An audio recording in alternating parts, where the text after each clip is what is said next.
और अगर मैं खरेटा साहब की बात सुनूं, समझूं और जितने मेरे से पहले वक्ता आए, अगर मैं उनकी बात को थोड़ा सा तवज्जो दूं और उसके ऊपर गौर करूं और उसका मतलब समझूं, तो मैं ये समझता हूं कि मांगेराम मलिक जी एक इंसान नहीं बल्कि एक विचार थे। तो इस हिसाब से मैं एक छोटी सी जयकारा लगाऊंगा। मैं अमर रहे नहीं की बजाय मैं चौधरी मांगेराम जिंदाबाद जिंदाबाद, चौधरी मांगेराम मलिक जिंदाबाद, ये विचार अमर रहे। इस उम्मीद में ये जिंदाबाद रहे, आप लोग इस विचार को लड़ते रहें, इस उम्मीद के साथ मैं आप सबके चरणों में अपना प्रणाम करता हूं। सबको मेरी नमस्ते, जितने लोग यहाँ पहुँचे हैं और जो बाहर सुन रहे हैं। थोड़ी देर पहले खरेटा साहब ने मुझसे पहले 1 मिनट पहले बोला कि उस टाइम पे भी सरकारें ये कहती थी कि आपकी कीमतें लगेंगी, उस टाइम पे भी वो आपकी पीढ़ियों की बर्बादी के रास्ते खोल रही थी, बना रही थी और निपटा रही थी हम लोगों को धीरे धीरे। और इस वक्त की सरकार भी कर रही है, जो इसकी नींव रखने वाली इससे पहले वाली सरकार थी। तो भाई, अगर अपने थोड़े से जो सामाजिक जीवन है मेरा 20-22 साल का, जब घर से निकले थे, उस सामाजिक जीवन का अगर मैं निचोड़ बताऊं तो मैंने एक ही निचोड़ समझा कि इसके बाद वाली सरकारें भी आपके बच्चों की बर्बादी का रास्ता बनाती रहेंगी, इसमें कोई दो राय नहीं है, बशर्ते कि हम उनको समझना सीख जाएं, हम उनके हिसाब से चलने की बजाय उनको अपने हिसाब से चलाना सीख जाएं। अगर ये तो हमने सीख लिया तो हम बच सकते हैं अपने बीच से। अगर चौधरी मांगेराम मलिक जैसे नेता अगर निकाल सके, अगर चौधरी चरण सिंह जैसे नेता निकाल सकें, तो शायद हम लोग अपनी अगली पीढ़ियों को बचा लें। क्योंकि पिछले कुछ दिनों में लगभग 1 महीने से ज़्यादा प्रकरण चर्चा में आया जो सरकारें हमारे साथ कर रही हैं। इस चीज़ को समझना बहुत ज़्यादा ज़रूरी है, क्योंकि ये वही चीज़ है जो सीधी सीधी चौधरी मांगेराम मलिक ने बोली थी और जो सीधे सीधे अभी किसान आंदोलन में बैठे हुए सारे नेता बोल रहे थे। अगर किसी को ये लगता हो कि खेती के कानून सिर्फ खेती के कानून थे, तो मुझे लगता है ये बहुत बड़ी भूल और नासमझी है उनकी, बहुत बड़ी भूल है ये, बहुत बड़ी भूल। और एमएसपी का कानून देना और ना देना अगर आपको ये राजनीतिक विषय लगता हो तो भी ये बहुत बड़ी भूल है। ये राजनीतिक विषय बिल्कुल नहीं है, ये बड़े बड़े कॉरपोरेट्स घरानों का एक अंदरूनी मामला है, जो अपने यहाँ कठपुतलियों को बिठा करके उसके बाद उसके हिसाब से अपनी मनमर्जी के काम करवाते हैं। और जो ये बीमारी आई, इस बीमारी की आड़ पे जो लॉकडाउन लगा और उस लॉकडाउन की आड़ में ऑर्डिनेंस के जरिए जो किसान के बिल आए और तमाम कानून जो इस 2 साल में पास हुए हैं, वो सारे के सारे उसी षड्यंत्र का हिस्सा है, जिसका 2 बार प्रधानमंत्री नाम ले चुके हैं, जिसको कहते हैं न्यू वर्ल्ड ऑर्डर। मेरे जो बुजुर्ग हैं उनमें से किसी ने इस चीज का नाम सुना है क्या? न्यू वर्ल्ड ऑर्डर का नहीं सुना है ना आप लोगों ने? जो नौजवान साथी है, आपने सुना है? किसने सुना है? पहले एक बार हाथ खड़ा करो ताकि पता लगे कि हाँ ये कुछ लोग जानते हैं। हाँ, न्यू वर्ल्ड ऑर्डर के बारे में किसान आंदोलन में जा जाके किसान नेताओं को बताया करते थे। मतलब राज्यवाड़ को भी समझाया, चढ़ूनी को भी समझाया, सूर्य उसको उग्राहा को भी समझाया, जिनकी बात ये मानते थे कि ये लोग लीडर्स हैं, चाहे वो बलदेव सिरसा हो, चाहे फिर बलदेव ये मंजीत राय जैसे जितने भी वो लोग बैठा करते थे वहाँ, डॉक्टर दर्शन पाल जैसे लोग, इवन यहाँ तक ये जो अपना यादव है, ये कौन सा क्या नाम इसका, योगेंद्र यादव, सबको समझाया। इनको डर किस चीज का था? कि मीडिया खिलाफ हो जाएगी। अरे मीडिया खिलाफ हो जाएगी, लेकिन इन आदर्शों को जो चौधरी मांगेराम मलिक जी ने आपको आदर्श कहे कि किसान अपनी लड़ाई को जारी रखे, अपने बच्चों को बचाए, जब औलाद ही नहीं बचेगी, जब बीज ही खत्म हो जाएगा आपका, तो फिर किसके लिए लड़ाई लड़ोगे? ये समझाते थे हम कि ये जो कानून है ये कुछ भी नहीं है, छोटी चीज है, इसके पीछे जो खेल चल रहा है वो तो समझ लो कम से कम। आपको ये नहीं समझ में आया कि लॉकडाउन जब लगाया गया था महामारी के नाम पर लगाया गया था, डिजास्टर मैनेजमेंट एक्ट लगा करके लगाया गया था। और डिजास्टर मैनेजमेंट एक्ट ऐसी बीमारी के नाम पे लगाया गया जिसको ये कहते हैं कि हाथ लानते ही दूसरे आदमी के लग जाओगी, नजदीक जानते ही लग जाओगी, खुली हवा में सांस लेने से लग जाएगी, वो ये कह रहे थे। और उसकी आड़ में इन्होंने कानून के अंदर जो अमेंडमेंट किया, जो आपका एसेंशियल कमोडिटी एक्ट था, जो पहले वाला कानून था, और बाकी के जो दो खेल खेले, ये क्या थे? ये सिर्फ ये नहीं, आने वाले वक्त में जो आपके लिए पानी का कानून आ रहा है, प्राइवेट प्रॉपर्टी एक्ट आ रहा है, जो बीज का कानून आ रहा है, पर्यावरण प्रदूषण के नाम पे जो कानून आ रहे हैं, national highway authority of India NHAI के नाम पे जो कानून आ रहे हैं, और आपके खेतों के लिए भूमि अधिग्रहण से लेकर के एक एक कानून, ये उन्हीं 3 कानूनों का एक्सटेंशन है। आपको लगता होगा ये 3 कानून वापस करवा लिया आपने, न्यू के न्यू पड़े हैं, दूसरे और रास्ते तान लाग रहे हैं, दूसरे रास्ते से खेल आने लग रहा है आपके लिए। भूमि अधिग्रहण कानून के लिए पास कर दिया था आंदोलनकारियों के लिए, जो क्षतिपूर्ति कानून है ये भी लागू है हरियाणा में। जब चाहे आपकी जमीन, जब चाहे आपको नीलाम कर सकते हैं आपकी जमीनों को, अगर ये कानून, ये जो मुकदमे लाग रहे हैं जाए वापस नहीं हुए तो, और आगे यो कानून नहीं तोड़वाया तो। आपकी सारी जमीनों को काबू करने के पूरे इंतजाम इन लोगों ने किए हुए हैं। डिजास्टर मैनेजमेंट एक्ट लगा, इन्होंने उसके अंदर एक खेल खेला कि आप एक कुर्सी छोड़ के बैठोगे। एक मिनट भाई, ओ भाई कान में बोलो यार, नून बोलो।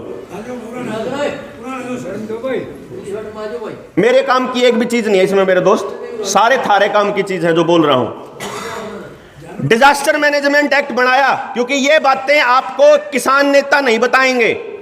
कारण क्या है मैं आपको बता देता हूं। किसान नेताओं के पास, वो नेता बन चुके हैं अब जोगिंदर नैन भाई है, विकासेश्वर भाई है, ये हमारे नेता हैं, ये चेहरे हैं हमारे। इनके पास लोगों को बताने के लिए जितना इंफॉर्मेशन होना चाहिए, उतना इंफॉर्मेशन निकालने के लिए, रिसर्च के लिए जितना टाइम चाहिए, उतना टाइम नहीं है इनके पास। समझ रहे हैं आप? ये काम करना पड़ेगा। जो इनके साथी हैं, जो इनके साथी, वो इनको निकाल के बताएंगे सच्चाई कि भाई ये है नैन साहब खेल, इसने समझो और आप लोगों ने बताओ, ताकि लोग समझे इस पूरे खेल को। इन लोगों के पास शाम तक, अभी ये सुबह निकलते हैं, अब आप आपके बीच बैठे हैं, कल को ये फिर थोड़ी देर में कहीं और चले जाएंगे, फिर कहीं और, तो ये नहीं, इनको इन्फॉर्मेशन ही नहीं आने देते ये लोग ना। और फिर बोलने से पहले हमारे पास इन्फॉर्मेशन होनी चाहिए। अब जानकारी मैं थोड़ी सी दे पाऊंगा, इस जितना टाइम है इसमें। जैसे ही आपको लगे मैं ज्यादा बोल लिया, मैंने बता दियो जी, मैं बंद कर दूंगा बोलना, क्योंकि कहीं न सोचो कि 2-2 मिनट हो आगे रहे तो मैं, हाँ जी सारी बता दा, ठीक है। तो जी खेल को समझिए आप। डिजास्टर मैनेजमेंट एक्ट लगाया, उसके अंदर एक कुर्सी छोड़ के बैठे हैं सदन के अंदर, लोकसभा में भी राज्यसभा में भी। और हम लोगों को इस बात का पता होना चाहिए कि अगर किसी भी कारण से सदन में बैठे पार्लियामेंट के मेंबर अपनी कुर्सी पर नहीं बैठे हैं, तो चर्चा के बाद किसी भी बिल के ऊपर कानून बनने से पहले वोटिंग नहीं होगी। तो आपने देखा होगा 2 साल से संसद के अंदर वोटिंग नहीं हुई है किसी भी कानून पे, चाहे वह फायदे में हो चाहे वो नुकसान में हो, वो कानून आपके ऊपर लाद दिया जाएगा, क्योंकि ध्वनि मत से पास होगा। ये जो ऑर्डिनेंस के जरिए कानून आए थे, ये भी ध्वनि मत से पास हुए थे। जिस टाइम पे पंजाब के किसान रेल रोको आंदोलन कर रहे थे, उस टाइम में जब ये कानून पढ़ रहा था, तो कानून पढ़ के मेरे नू समझ में आया, जो तो खेले बड़ा चल रहा है भाई। अपना किसान, जिसको प्रधानमंत्री कहता है कि 85 करोड़ किसान जो है वो 10वीं पास तक कम पढ़े लिखे हैं, तो 85 करोड़ आदमी तो इस खेल ने समझ ही नहीं पाएंगे ना सीधे सीधे, क्योंकि ये खेल सारा अंग्रेजी में छापा। आपने ये भी नहीं समझा कि सारी भाषाओं में कानून थे। अगर वेबसाइट पे जाते ना, अगर आप भारत सरकार की सारी भाषाओं में, अंग्रेजी में, कन्नड़ में, तेलुगु में, सारी चीजों में, केवल पंजाबी और हिंदी में नहीं थे, क्योंकि पंजाब और हरियाणा ये हिंदी और पंजाबी प्रदेश हैं। सिर्फ इन 2 भाषाओं में ट्रांसलेट नहीं किए थे। बैठ के उनकी गेला ट्रांसलेट कर जब समझाने शुरू करे, तो जब पैरों के नीचे की जमीन खिसकी कि ये केवल खेती के कानून नहीं है, इन बनाने वाली संस्था हुआ है जिसके घरा भरन लाग रहे रोज की रोज। एक नाम लेऊंगा, सबने नाम सुन रखा है, जॉन डीरे ट्रैक्टर सुन रखा सबने। जॉन डीरे ट्रैक्टर का सबसे बड़ा इन्वेस्टर वही बिल गेट्स है जिसने स्वालबार्ड सीड वोल्ट नॉर्वे के अंदर बीज का बैंक बना रखा है और 3.5 लाख बीज पेटेंट करा के बैठ गया है अगला, कुंडली मार के जैसे खजाने पे सांप बैठ जाया करे। मतलब समझो इसका मतलब इसका यह है कि उस आदमी के पास अपने वो सारे ऑर्गेनिक बीज जो कदे आज से 30-40 साल पहले किसान उगाया करता था, उन सारों का एकला मालिक है। आप उससे पूछे बिना आने वाले वक्त में अगर उसकी चली, मैं ये बात पहले जोड़ रहा हूं, अगर उसकी चली और आपा सिर्फ रोड रोको आंदोलन तक सीमित रहे, अगर आपा सिर्फ धरने देने तक सीमित रहे, तो यकीन मानिए अगर आपने अपनी औलादों को यह बात नहीं समझाई आने वाले टाइम में, तो आप जब ये लड़ने वाली जो उम्र वाले लोग हैं, अब आप लोग कितने और लड़ लोगे? 10 साल और लड़ लोगे? गणा 15 साल। क्यों नैन साहब, क्यों खरेटा साहब, बतेरे जी लिए 10 साल और लड़ लिए, इतने दिन के लड़न लाग रहे हो। आपने अपनी औलाद लड़न सिखाई है किसी ने भी? आपने जानकारी ये देनी नहीं सिखाई। आप तो न्यू कहा करा, अग बेटा डांगरा तो मैं प्या लाऊंगा, तू तो पढ़ ले, खेत में तो मैं न्यार तो मैं ले आऊंगा, तू तो पढ़ ले। और पढ़े के है जो पढ़न लाग रहा है उसमें तो सारी की सारी अश्लील वीडियो आन लाग रही, वीडियो गेम आन लाग रहे, उसमें तो कबाड़ के अलावा कुछ और आनता ही नहीं। तो आपने अपनी औलाद को तो पढ़ना बंद करा दिया, और उसके बाद जो लड़न वाली लड़ाका कौम है, या 10 साल में 15 साल में जा लेगी आड़त हमने छोड़ के, हम रह जाएंगे एकले सुनने, मारा पकौन लड़ा जावा। फिर ईब अपन अपनी अगली जो पीढ़ी है उस तीन समझाना पड़ेगा कि बेटा यू जॉन डीरे ट्रैक्टर का मालिक और हमारे पुराने बीजा का मालिक एक के आदमी है। आड़ा तो हम उसती रुपये देने लाग रहे, और गेल की गेल इतना नहीं, जो आपकी समाज को, अपने समाज को बर्बाद करने के लिए षड्यंत्र आज रचा गया नहीं है। यह खेल इनकी शुरुआत 50 साल पहले 1970 के अंदर कांग्रेस के दौर में हरित क्रांति के नाम से चालू हुई थी। हरित क्रांति जब आई थी ना, उससे पहले तो आपके पास आपने ब्लड प्रेशर के हुए, शुगर के हुए, और ये कैंसर के हुए, बेरा भी कौन था? क्यों जी, मेरे बुजुर्ग बताओगे, पहले तो नहीं, 30-40 साल पहले तो ये बीमारियां थी। ये बीमारियां कब आई? जब से आपकी पैदावार ज्यादा होने लगी, जब से आपने हाइब्रिड बीज इस्तेमाल शुरू किए। हाइब्रिड बीज पहले स्टार्टिंग में आए और आज उन बीजों का रूप बदल के जेनेटिकली मॉडिफाइड बीज हो चुके हैं, जीएम सीड्स बोलते हैं जिनको। आज आपके लगभग पपीता भी बिना बीज का आने लग गया, संतरा भी बिना बीज का आने लग गया, खीरा भी बिना बीज का आने लग गया। लाग गए ना आने, समझ रहे हैं आप लोग? बिना बीज के, बीजलेस, सीडलेस। और वो बीज जो है कितने लेने पड़े हैं आज आपने खेती के बीज बाजार से? डंगरा के बीज, डंगरा का बीज भी तो बाजार से लाओ हो। अस्पताल में ये बापा जो है खागड़र जोटे नहीं रह रहे मारा दो रहे, हम नए दूध करा अपने डांगर ने, तो आप बाजार से ही लेके आते हैं अस्पताल से बीज। और मेरे ख्याल से अपने गामा में 20% नौजवान जिनके नए ब्याह हुए हैं वह भी बीज बाजार तक लाने शुरू कर गए।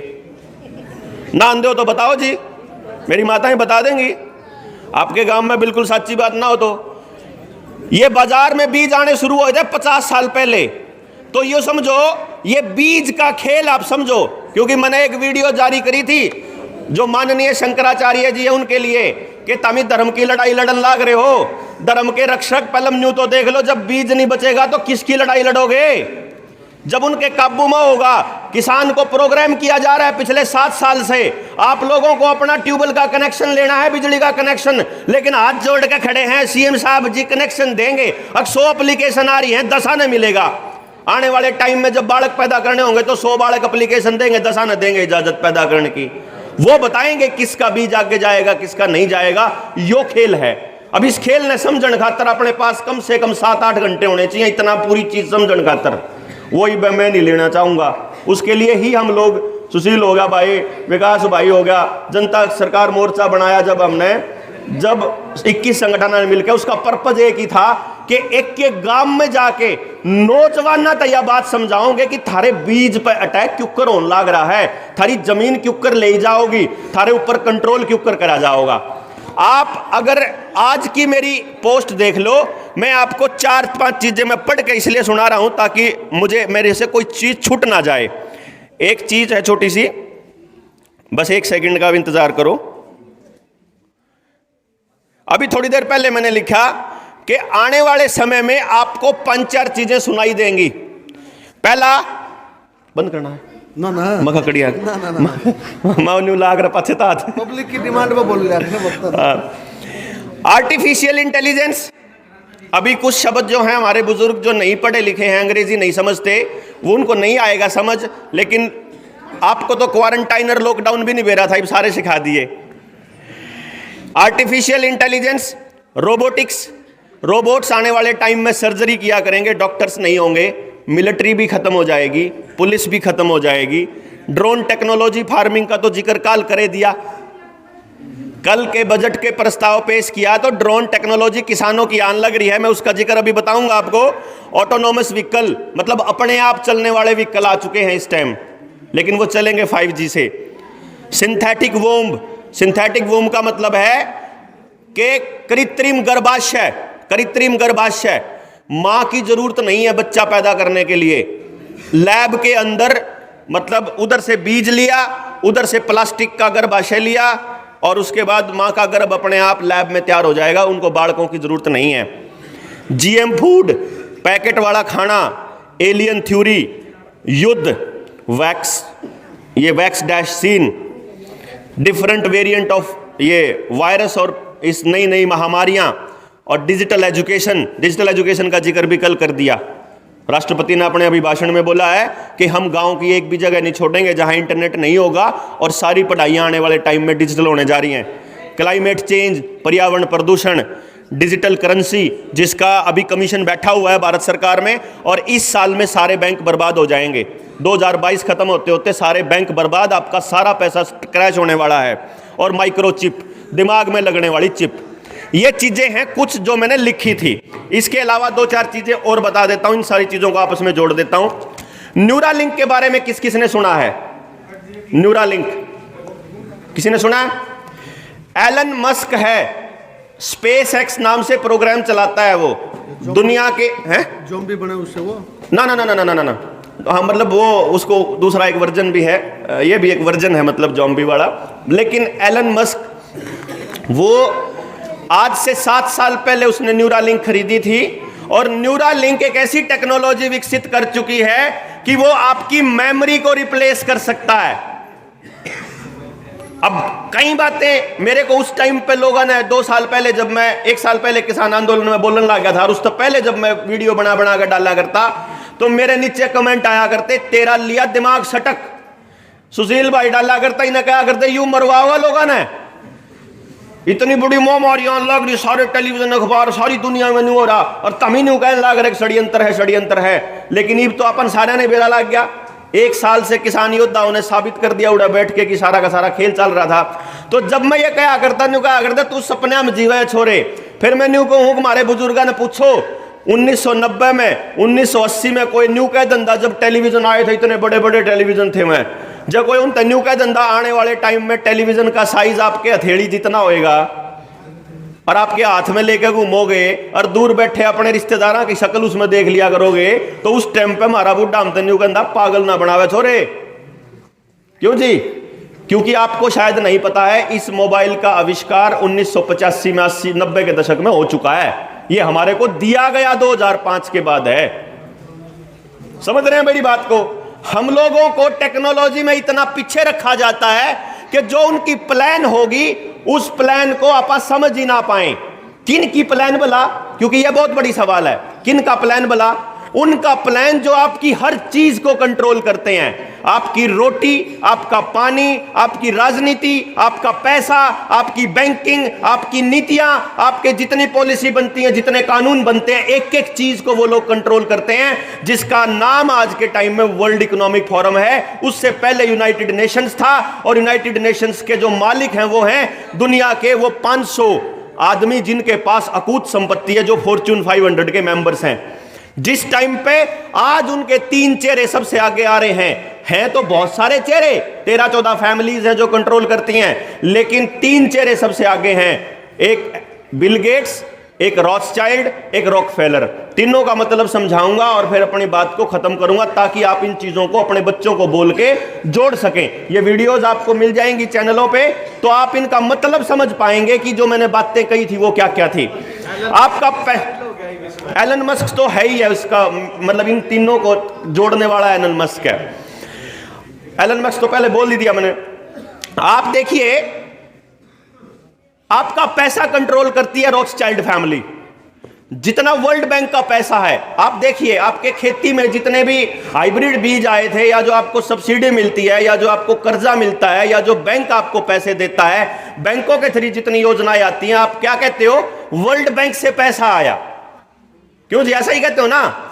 वो जो आपको जो पैसा आया था, ये लॉकडाउन लगाने से पहले भारत सरकार को 100 अरब डॉलर आए थे वर्ल्ड बैंक से। वो 100 अरब डॉलर किसने दिए थे? वो वही फैमिली है, रॉथस्चाइल्ड फैमिली। अब दूसरी फैमिली, रॉकफेलर फैमिली। रॉकफेलर, ये नाम आपको याद होने में टाइम लगेगा, लेकिन मैं चाहता हूं कि मैं बार बार ये नाम बोलूं ताकि आपको याद हो जाए। रॉकफेलर फैमिली क्या है? अरे बच्चों, बच्चों एक मिनट। रॉकफेलर फैमिली कौन सी है? रॉकफेलर फैमिली है जो दुनिया के सारे तेल के कुएं जिसके कब्जे में है। बिग माफिया है तेल का।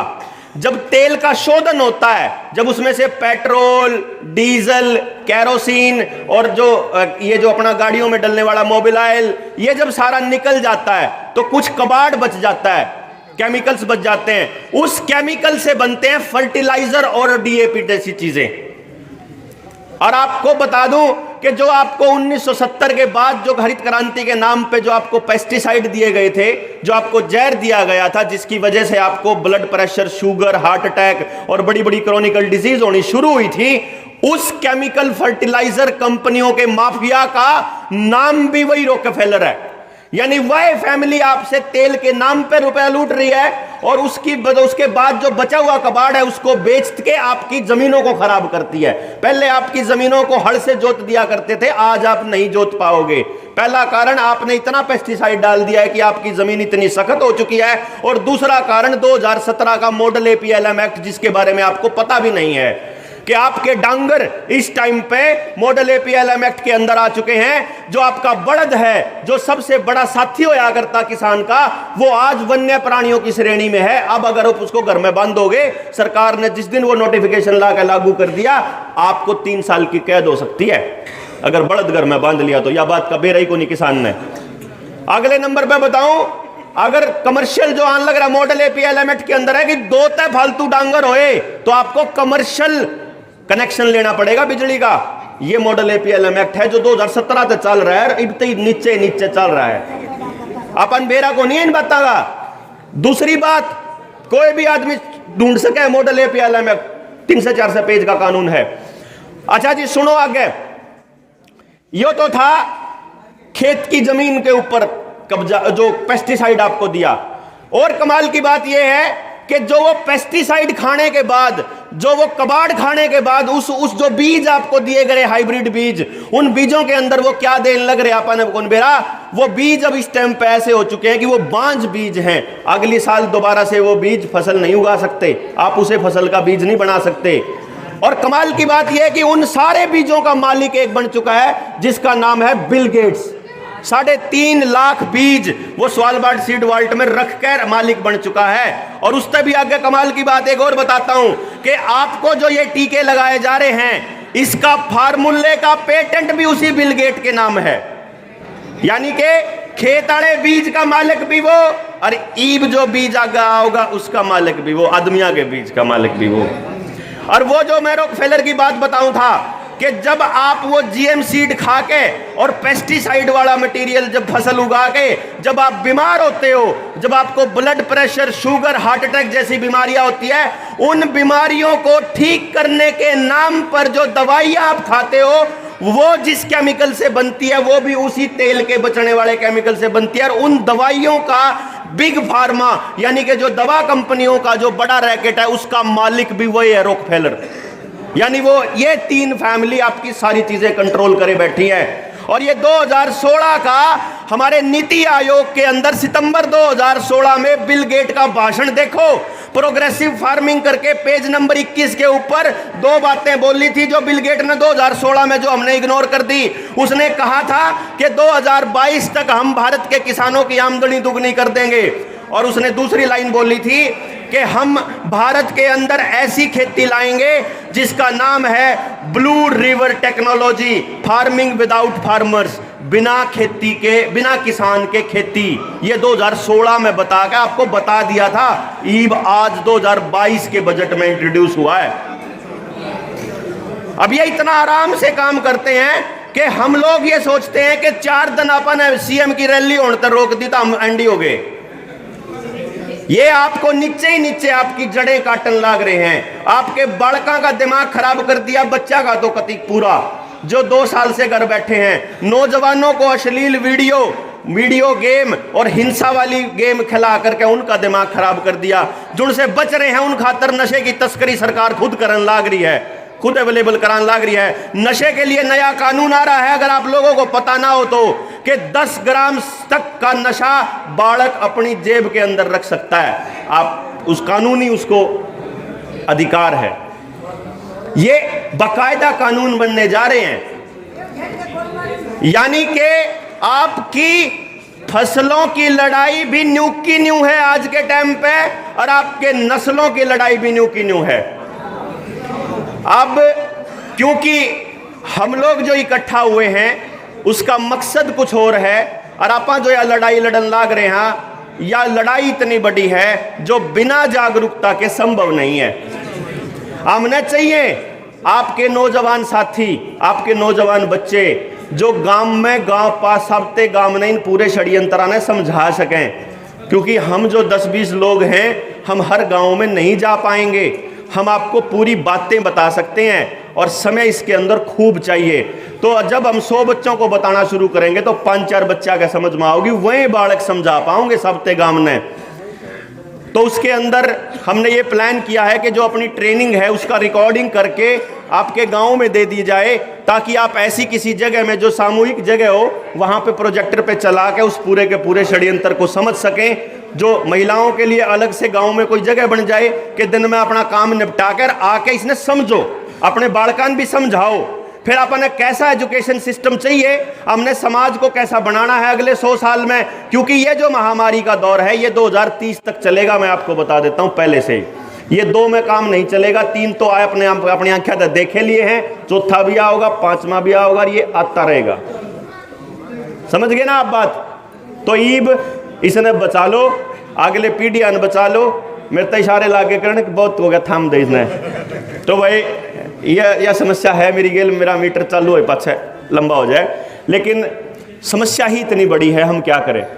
जिसके यह बात पूरी समझ में आ गई, सच्ची में नींद नहीं आएगी, और यह भड़क नहीं रहेगी कर बता दे जितना बताया जावे, बता दे जितना बताया जावे, उसे भड़क में फिरा। हाँ, अगर गलती से कोई और चीज़ गलत बात लिकड़ गई हो तो उसके लिए तो माफ़ी, लेकिन गामा जाकर हमारी जागृति की मशाल जिंदा रहेगी।